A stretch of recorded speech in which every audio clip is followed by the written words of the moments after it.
ঘুমাই ডান পাশে কাত হয়ে ঘুমাবো না বাম পাশে, এটা নিয়ে একটা বিতর্ক ছিল। এক এক আর্টিকেলে এক এক রকম করে আসতো। কেউ বলতো ডানে কাত হয়ে ঘুমাও, কেউ বলো বায়ে কাত হয়ে ঘুমাও। মুহাম্মদ সাল্লাল্লাহু আলাইহি ওয়াসাল্লাম বলছেন যে তুমি ডান কাত হয়ে ঘুমাও, ডান পাশে। বিজ্ঞানীরা এখন দেখছে কেউ যখন ডান পাশে কাত হয়ে ঘুমায় তখন আমাদের যে লিম্ফেটিক সিস্টেম, তার মানে শরীরের যে জায়গায় রক্ত সহজে যাইতে পারে না, সেই লিম্ফেটিক সিস্টেম লিম্ফোসাইটের সহায়তায় বাইরের যত জীবাণু আছে তার সাথে যে ফাইট করার যে ক্যাপাসিটি, যখন আমি ডান পাশে কাত হয়ে ঘুমাই তখন অনেক বেড়ে যায়। এবং ব্রেইনের মধ্যে যে ইনফ্লামেশন, ব্রেইনের যে ইনফেকশন, সেটা কমতে থাকে, ব্রেইন পরিষ্কার হয়।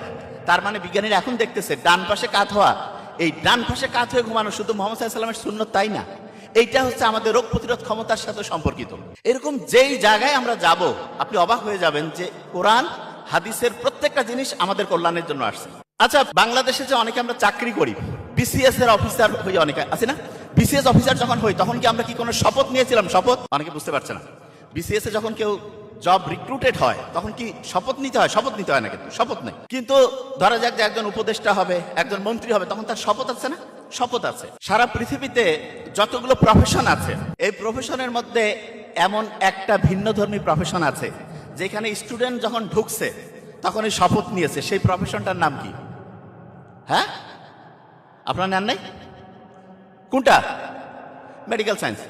প্রত্যেকটা প্রফেশনেই দামি। তো একবার একটা আলোচনার মধ্যে আমার এক বন্ধু বলতেছে, সে ইঞ্জিনিয়ারেরও দাম আছে, প্রত্যেকটারই দাম আছে। বলতেছে যে আসলে ডক্টরের একসময় না হইলেও হবে, এমনিতে মজা করে।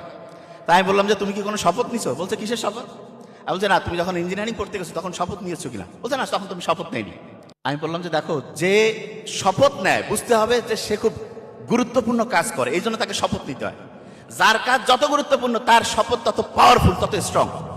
আমেরিকার যে প্রেসিডেন্ট যখন শপথ নেয় সে বাইবেলের উপর হাত রেখে, যেই ধর্মের হবে, সাধারণত খ্রিস্টানই হয়, বাইবেলের উপর হাত রেখে কিন্তু শপথ নেয়। আমরা যারা হচ্ছে যে মেডিকেল সায়েন্স পড়তে আসছি আমরা কিন্তু হচ্ছে শপথ নেই।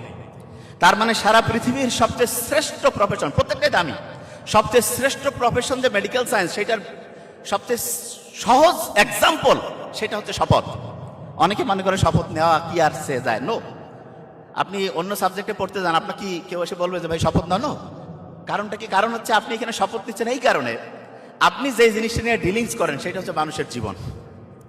সরাসরি প্রত্যেকটার সাথে মানুষের জীবন সম্পর্কিত আছে প্যাসিভলি, কিন্তু সরাসরি মানুষের জীবনের সাথে সম্পর্কিত হচ্ছে মেডিকেল সায়েন্স।